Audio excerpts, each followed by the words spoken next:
and comments. Questions et commentaires. The honourable member for South Surrey, White Rock. Thank you very much, Madam Speaker, and I was happy to listen to my colleague as he talked about many things that is within the budget, but actually I think we need to talk about what's not in the budget.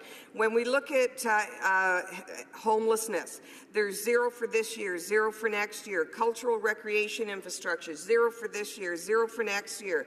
Disability accessibility, zero for this year, zero for next year. Creating Canada's growth economy, zero for this year, zero for next year. Skills training, nothing for this year. Skills training and innovation, nothing for this year's.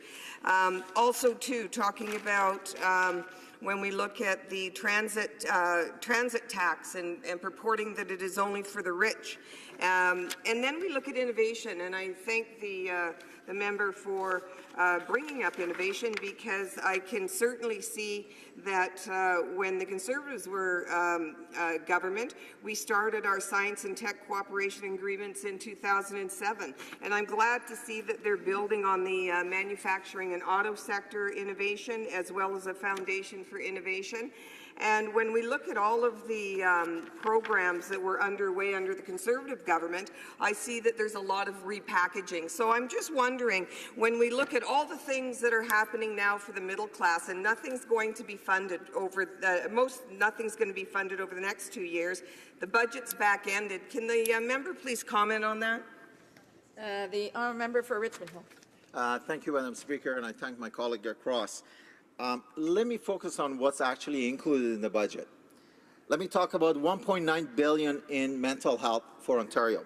Let me talk about $2.3 billion in home care. Let me talk about $3.2 billion on affordable housing.